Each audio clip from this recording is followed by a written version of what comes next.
What's up, Lorehounds? It's Cooper here. We're at the Global Agenda booth with hi-rez. We're checking out Phase 2, or are we going to see more than Phase 2, or is it mainly just Phase 2 and Phase 3 of the gigantic Sandstorm patch? Me and Amateur have talked about it quite a bit so far, and now we're going to get to see some of the upcoming stuff that's not out yet. So what are we going to be seeing right now? I see we're in the desert terrain. Is this the open world?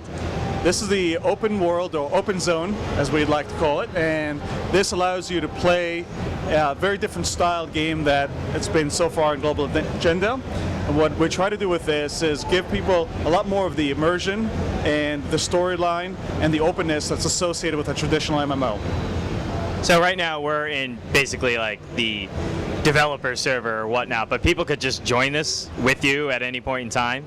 Right. Normally, this type of zone would accommodate about 30 to 50 players just to keep the experience good enough so it's not being flooded. And those players could be either grouped up together, they can go in solo, there's no timers to these quests or missions, they can wander around, there's even some treasure chests along the way that they can get. But it is designed to look a lot more like the normal MMO experience, and this is the first levels, which go from level 5 to level 15. So it's the transition from our tutorial to moving up in the world. So when we're running around the open zone and we're killing baddies, do we get like small bits of XP like we did before, or is it larger since it's just part of the open world? Because in the PvE missions now we get like, you know, between 1 and I think 50 XP depending on the guy. Obviously that's not that much in the grand scheme of things, but here, is it larger because we're maybe not doing a specific dungeon mission? It's still a combination of per bot that you kill XP and a mission reward XP. So it's not too dissimilar, although there was some earlier issues with the amount of XP that we're given, and in new patches we've increased the XP on the actual bots themselves because they tended to be somewhat of a cheapskate on it, so we're handling a little more right now. Yeah, because some of them are quite challenging and then you get like 5 XP and you're like, oh. Yeah. All right, let's take a look.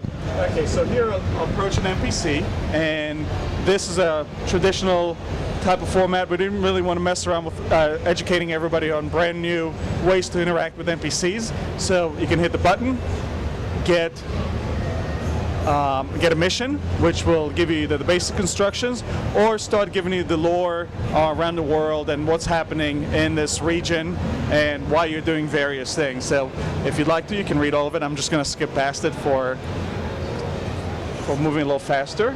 And the first quest here is a very simple one, which is just to meet another NPC and talk to them. Now, new players will have various types of quests, some which will be in Dome City and educate you about the various shops, some which will be go out and kill X number of things in a traditional way, and some that may be a little more specialized, like helping deliver some goods with a robot pack someplace in the desert. So in this case, I'm going to talk to Mickey the Junker and complete my quest that was given to me, which will give me some additional XP. Now, I am playing with a level 50 character, which is not why you're not seeing the XP levels. I'm just getting additional credits now since I'm a little too high level for this, but I could take a new XP for him. New mission, which has the description and various rewards that are associated with the mission. Yeah, so we got a bit of lore along with the actual quest, which is new. So there is a lot of lore. There's a whole storyline that was written to... Quite an expansive view we have as well. I don't think we've seen anything anywhere near that large. And in this zone, you can actually go anywhere in the zone, including far back areas that you see here. To walk across the zone would probably take 15-20 minutes at least. So it's a large zone. In fact, if you look at the map, we're in this one little area over here at this particular point. You guys aren't kidding with the open world. This is quite this is instance, but it's still pretty massive. And in this particular case, I have a relatively simple mission, which is destroy a bunch of these guys here. I have my medic. It's a poison medic, so it's relatively easy to kill everything. And given that I'm level 50 and this is designed for a level 10 mission, I would think that I should be able to kill him fast and easy. So you can see that there's a counter that's moving up on the number of kills that I've made. Of course, I might die if I'm not being careful here. Now, one of the things that we've done, in addition to all of the new content, is make some of the weapons feel better. A good example, this new SMG, which fires fast and accurately, which gives you a much better feel and experience, I think, in a game than the traditional ones. Here's a bunch of bad guys. And these particular androids look probably different than some of the ones you've seen in the past. But there's also missions now that are connected to this that will have humanoids of various types, as well as more robots always that we have. Of course, I wasn't careful enough and I got killed here, but when I finish this quest, I can turn it in and it moves into a traditional type of format, but I can get a next quest and continue with the storyline. And that's active now.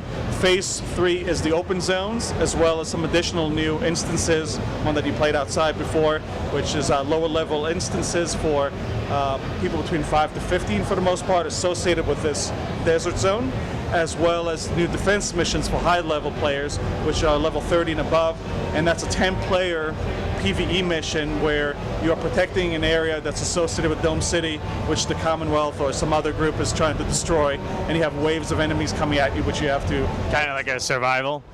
Kind of like survival, but there is an end condition to it. You have to come out of it actually defending it past the last wave and the big boss that comes in to destroy everything. Do you only get like 4 lives, like you die and you're dead then? It's you don't die and you're dead, but if they destroy the core, which is the objective point, if they destroy that objective point, the mission is over and you lose. There's actually a fail response? Yes, and you can keep healing the objective too for your robotics, for example. But it's you know, depending on the level player that you are, it could be relatively difficult. You know, but trying to make it something that everybody can enjoy and a different type of experience. Now, the other thing we're doing is we're attaching more elements to the crafting, which will allow you to create higher quality weapons that'll come in the future. So if you're a level 300 crafter, you'll be able to create things for yourself that are higher spec even at that point than the actual epic weapons like a legendary or experimental type of device. The other thing that we're doing that's going to be very interesting for most players is that you get a lot of drops now, but a lot of them will not necessarily be useful because you already have the high quality device that you want for that. So there's a new system going into the next patch, which will be phase 3, and that will have salvaging. So you'll be able to basically take any weapon, device, or armor that you don't want and salvage it to create some components, which then you'll be able to use to build new things. And the new things are going to be an area of consumables. There's a new slot that's coming in you'll be able to play with.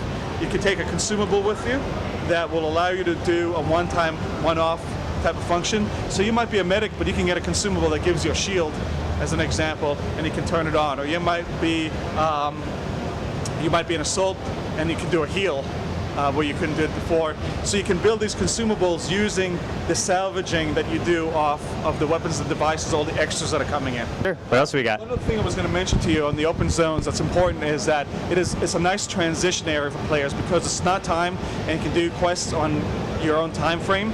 You can actually queue up to do instances while you're in here. So instead of sitting in a dome, which a lot of people were complaining about, you can go straight into it and say, well, what I'd like to do is find some, a group that wants to do Ultramax version, and I'm going to some cocky players. I do Ultramax. He also made the game. And you get to run around through here doing your quests and such until somebody forms up. So whether it's a double agent mission or some other, or maybe even a strike force for your AVA, you can do things outside of just sitting inside. You don't just have to run around Dope City. You can actually be progressing while waiting. Exactly. Now we also added several other things, including new haircuts, hair coloring. I don't know if you've seen those yet, as well as being able to change your face around. There's tattoos and war paint coming in soon, so some more ads. Are we going to actually be able to make our own images? We haven't gotten to that yet, but we'll see. Maybe we'll do that at some point. Yeah, I don't know if you want to give players that power. You'll see a lot of images you don't want. That's the problem, Having some guy running around with, a pair of extra breasts on his face would not be everything we want to see. But we do want to allow for more customization. Now, there's other interesting things that will start coming off missions besides the regular loot.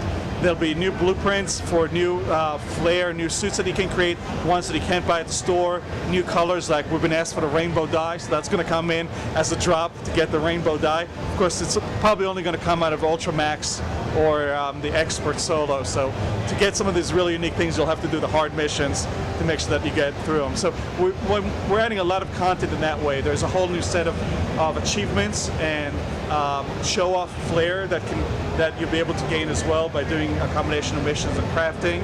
So a lot more things for people to enjoy themselves with.